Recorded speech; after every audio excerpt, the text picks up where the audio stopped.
சித்தார்த், அக்ஷரா, இன்னைக்கு நம்ம ஔவையாருடைய மூதுரையில 27வது பாட்டு பார்க்க போறோம். அக்ஷரா, காப்புச்செய்யுள் சொல்லுமா. வாக்குண்டாம் நல்ல மனமுண்டாம் மாமலரால் நோக்குண்டாம் மேனி நுடங்காது பூக்கொண்டு துப்பத்தை மேனி தும்பிக்கவன் பாதம் தப்பாமல் சார்வார் தமக்கு. Very good Siddharth. நான் 26வது பாட்டு படிக்கிறேன், பொருள் சொல்லு. நஞ்சுடைமை தானறிந்து நாகம் கரந்துரையும் அஞ்சா புறம் கிடக்கும் நீர்ப்பாம்பு நெஞ்சில் கரவுடையார் தம்மை கரப்பர் கரவார் கரவிலா நெஞ்சத்தவர். இதுக்கு என்ன பார்த்தோம்? விஷம் உண்ட பாம்புலாம் பதுங்கி பதுங்கி போகும். விஷம் கொண்ட பாம்பா உண்ட பாம்பா? விஷம் கொண்ட பாம்பு. ஏன்னா அதுக்கு அது ஒரு உரிமையில தான் சொல்லியிருக்காங்க ஓய்யார். அதனால அது கெட்டது, அதனால பதுங்கி பதுங்கி போகும். அந்த மாதிரி கெட்டவங்க எல்லாம் அவங்க ஏதாவது தப்பு செய்ய போறாங்கன்னு தெரிஞ்சா அவங்க பதுங்கி பதுங்கியே இருப்பாங்க. ஆனா நல்லவங்க எல்லாம் அந்த ஒரு விஷம் இல்லாத பாம்பு மாதிரி பப்பர் பேன் எங்க வேணா அது போகும். அந்த மாதிரி அவங்க அவங்களுக்கு ரொம்ப வெளிப்படையா இருப்பாங்க. சரி சரி, இப்ப 27வது பாட்டு பார்க்கலாம். மன்னனும் மாசற கற்றோனும் சீர்தூக்கின் மன்னனில் கற்றோன் சிறப்புடையன் மன்னருக்கு தந்தேசம் அல்லால் சிறப்பில்லை கற்றோருக்கு சென்ற இடமெல்லாம் சிறப்பு. இதுதான் பாட்டு. இப்ப பொருள் பார்க்கலாம். பொதுவாவே இது பழமொழி 400 அப்படின்னு ஒரு விதமான நூல் இருக்கு. அதுல 4 வரி வரும். அந்த 4 வரியில 4வது வரி பழமொழியா இருக்கும். அந்த மாதிரி இந்த மூதுரையில கடைசி வரியே ரொம்ப பிரபலமா சொல்லுவாங்க. அதை உதாரணமா சொல்லுவாங்க. இப்ப நிறைய பேர் கோட் பண்றாங்கல்ல, அவங்க அப்படி சொன்னாங்க, லிங்கன் இப்படி சொன்னாரு அப்படின்னு. அந்த மாதிரி ஔவையார் சொன்னதை இந்த கடைசி வரியை மட்டும் மூதுரையில இருந்து நிறைய, நம்ம இந்த பாட்டுன்னு இல்ல, இதுக்கு முன்னாடி பார்த்த நிறைய பாட்டுல கோட் பண்ணுவாங்க. அந்த மாதிரி இங்க கற்றோருக்கு சென்ற இடமெல்லாம் சிறப்பு அப்படின்னு சொல்லுவாங்க. அப்படின்னா என்னன்னா, ஒரு படிச்சோம் இங்க 2 விஷயம் சொல்றாங்க. மன்னனும் மாசற கற்றோனும் சீர்தூக்கின். ஒரு பக்கம் மன்னர், இன்னொரு பக்கம் ரொம்ப படிச்சவங்க. மாசற கற்றது சாதாரணமா படிச்சவங்கன்னு இல்லை. ஏன்னா படிச்சவனும் அயோக்கியத்தனம் பண்ணுவான்ல, நல்லா படிச்சவனும் வித்தியாசமா மாட்டிக்காம எப்படி தப்பு பண்றது அப்படின்னு யோசிச்சு பண்ணுவான்ல. அதனால இங்க வெறும்ன கற்றோனும் சொல்லல, மாசற கற்றோனும், குற்றம் இல்லாம ஒழுங்கா கத்துக்கிட்டவனும். ஒரு பக்கம் மன்னர், இன்னொரு பக்கம் ஒழுங்கா கத்துக்கிட்டவன். இவங்க 2 பேரையும் பார்த்தா யாருக்கு சிறப்பு ஜாஸ்தி அப்படின்னா, மன்னனை விட கற்றவனுக்கு தான் சிறப்பு ஜாஸ்தி அப்படின்னு சொல்றாங்க. ஏன் அப்படி சொல்றாங்க சொல்லுங்க பார்க்கலாம். ஏன் மன்னனை விட படிச்சவனுக்கு மரியாதை ஜாஸ்தி அப்படி சொல்றாங்க? மன்னன் யாரு? ராஜா. ராஜா தானே பண்ணுவாங்க, ஏன் படிச்சவங்க? அததான் ஏன்னு கேக்குறேன் நான். தெரியலையா? சரி நீ சொல்லுப்பா. என்ன படிச்சவங்க தான் நாட்டுக்கு நல்லது என்னன்னு ராஜா கிட்ட சொல்லுவாங்க. ராஜா அத நினைச்சு யோசிச்சு பார்த்து அவங்க சொன்ன மாதிரி செய்வாங்க. அதனாலதான். சரி, இங்க நானும் சொல்லிட்டா சொல்லு. ராஜா அவர் நல்லது பண்றது, சில தடவை அவர் வெளில போய் தான் பண்ணுவாரு. ஆனா அவர் நல்லது பண்றது அவர் இடத்துக்குள்ளதான். அவர் அவருக்கு பெரிய இடம் இருக்கும்ல, அவர் எப்ப பார்த்தாலும் அவரோட இந்த கேசலுக்கு தமிழ்ல என்ன, கோட்டை, அவரோட கோட்டையை தான் பார்த்துட்டு, அரண்மனை எல்லாம் வேலை செய்வாரு. அத பத்தி தான் வேலை செய்வாரு.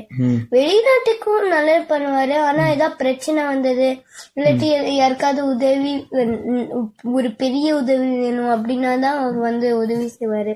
Very good. அதுக்கப்புறம் என்ன சொன்னாலும் புரியும். ஒரு நிமிஷம், இவ என்ன சொன்னான்னு புரிஞ்சுதா? நான் ராஜா அவனுடைய தேசத்துல இருக்கிறவங்களுக்கு மட்டும்தான் நல்லது பண்ணுவான், கற்றவர்களுக்கு அப்படி இல்ல, அந்த தேசத்தை வேற நாட்டுக்காரங்களுக்கும் நல்லது நடக்கும் அப்படின்னு சொல்றா.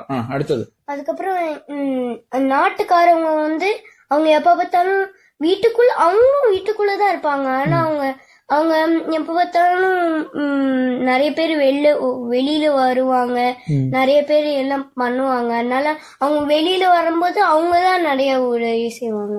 சரி, இப்போ ஓகே, அவர் சொன்னது கரெக்ட் தான். இப்ப நம்ம ஔவையார் சொல்றத பார்க்கலாம். சீர்தூக்கின் அப்படின்னா 2 பேர்ல யாரு பெட்டர் அப்படின்னு பார்த்தா, மன்னனில் கற்றோன் சிறப்புடையன்.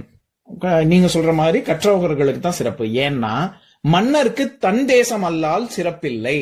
அவனுடைய தேசம், மன்னன் எங்க ஆட்சி செய்யறானோ அவனுடைய தேசத்துல மட்டும்தான் அவனுக்கு மரியாதை. அதுக்காக மற்ற தேசத்துல எல்லாம் இவ எப்பேற்பட்ட ராஜான்னு பேச மாட்டாங்கன்னு அர்த்தம் கிடையாது. புகழ் எல்லா பக்கமும், எல்லா திசைகளிலும் புகழ் பறக்கும். ஆனா மத்த நாட்டுக்காரங்கள்லாம் அவனை வேற ஒரு நாட்டு ராஜா அப்படின்னு தான் பாப்பாங்களே ஒழிய, இல்லாட்டி பயத்தினால ஐயோ இவன் எப்பேற்பட்ட படையை வச்சிருக்கான், எப்ப வேணா இங்க வரலாம் அப்படின்னு சொல்லி பயத்தின் காரணமாக வேணா மதிப்பு கூடும். இல்லாட்டி என்னதான் புகழ்ந்து பேசினாலும் அவன் வேற ஒருத்தனாதான் நடத்துவாங்க. சரியா? வேற ஒரு நாட்டு ராஜா அப்படிங்கிற ஒரு அந்தஸ்துல தான் நடத்துவாங்க. ஆனா கற்றவனுக்கு சென்ற விடமெல்லாம் சிறப்பு. ஏன்னா அவனால எல்லாருக்குமே நன்மை. இந்த நாட்டு பிரஜை, இப்ப நீங்க புதுசா ஒரு நீங்க ஒரு பெரிய கண்டுபிடிப்பு கண்டுபிடிக்கிறீங்க. சரியா? எப்படி நம்ம எந்த ஒரு பிளேன் இல்லாமையே நம்ம பறக்கலாம் அப்படின்னு ஒரு வித்தையை கண்டுபிடிக்கிறீங்கன்னு வச்சுக்கோங்க. நீங்களே ஒரு புதுசா ஒரு ஒண்ணு கண்டுபிடிக்கிறீங்க. ஆமா, அந்த மாதிரி ஏதோ பண்றீங்க அப்படின்னா அது இப்ப இங்க இருந்து கண்டுபிடிக்க, யூஎஸ்ல இருந்து கண்டுபிடிக்கிறீங்கன்னா யூஎஸ் காரங்களுக்கு மட்டுமா அது நல்ல நன்மை? உலகத்துக்கே தானே நன்மை. அவங்க சில தடவை அவங்க பண்ணும்போது அவங்களுக்கு மட்டும் வச்சுக்க மாட்டாங்க, அவங்க வேற நாட்டுக்கும் அவங்க கொடுப்பாங்க. ஆமா, அந்த மாதிரி எல்லாருக்குமே நன்மைங்கிறதுனால, மொத்த உலகத்துக்குமே நன்மைங்கிறதுனால இவங்க சிறப்பு வாய்ந்தவங்க. இதுல மாசற கற்றோனும் அப்படின்னு சொல்றாங்கல்ல, இதையே தான் திருவள்ளுவர் கல்விங்கிற அதிகாரத்துல கற்க கசடர கற்பவை கற்றபின் நிற்க அதற்கு தக அப்படின்னு சொல்றாங்க. கற்க எப்படி படிக்கணும், எப்படி படிக்கணும்? கசடர கற்கணும். கசடு அப்படின்னா ரொம்ப கெட்ட விஷயங்கள் எல்லாம் விட்டுட்டு நல்ல விஷயங்களை பத்தி படிக்கணும். இப்ப எப்படி ஒரு பெரிய பாம் செய்யறது அப்படின்னு படிக்கலாமா? அது படிச்சு என்ன, அழிவை நோக்கி போற விஷயம் தானே, ஆக்கத்தை நோக்கி போகணும். நம்மளுக்கு யூஸே இல்ல. ஆமா, கசடர கற்க, கற்பவை கற்க, எதை கற்கணுமோ அதை கற்கணும். கற்ற பின் திருப்பியும் கற்ற பின் சரி நான் எல்லாத்தையும் படிச்சு முடிச்சிட்டேன் அப்படின்னு யாராலையும் சொல்லவே முடியாது. ஏன்னா படிக்கிறதுக்கு இன்னும் நிறைய இருக்கு. அவங்க ஆனா ஒரு இதுக்கு யூஸ் ஆகும். எதுக்கு? ஒரு இதுக்கு யூஸ் ஆகும். ஆமா, எதுக்கு? அது ஆர்மிக்காரங்க. ஆமா, ஆர்மிக்காரங்களுக்கு. கற்ற பின் திருப்பியும் கற்கணும். நிற்க அதற்கு தக. சரி, கல்வி கத்துக்கிட்டா மட்டும் போதுமா? நிற்க அதற்கு தகன்னு என்ன அர்த்தம் சித்தார்த்? அதை யூஸ் பண்ணணும், அதன்படி நிற்கணும். நீ என்ன படிச்சியோ அந்த கொள்கையின்படி நிக்கணும். நிற்க அதற்கு தக, நீ படிச்சதுக்கு தகுந்த மாதிரி நீ உன்னுடைய செயல் இருக்கணும். பண்றது பூரா ஏகத்துல மறந்துட்டு நீ பிரமாதமான புஸ்தகம் ராமாயணம் மகாபாரதம் படிச்சுட்டு இருந்தேன்னு வச்சுக்கோ, அப்போ நீ படிக்கிறதுக்கும் இதுக்கும் சம்பந்தமே இல்லையா, நீ அதுக்கு எதுக்கு அதை படிச்சுட்டு சும்மாவே இருக்கலாமே அப்படின்னு எல்லாரும் பேச ஆரம்பிச்சிருவாங்கல்ல. அதுதான் எதுக்கு இதை சொல்ல வரேன். எப்படி அங்க கற்க கசடர கற்கன்னு சொல்றாங்களோ அந்த மாதிரி ஔவையாரிங்க மாசற கற்றோனும் அப்படின்னு சீர்தூக்கி பாக்குறாங்க. சரியா? இப்ப நான் பாட்டை படிக்கிறேன், என் கூட சேர்ந்து படிங்க. மன்னனும் மாசற கற்றோனும் சீர்தூக்கின் மன்னனில் கற்றோன் சிறப்புடையன். மன்னர்க்கு தந்தேசமல்லால் சிறப்பில்லை. கற்றோர்க்கு சென்ற இடமெல்லாம் சிறப்பு. இன்னொரு நாள் இன்னொரு பாட்டு பார்க்கலாம்.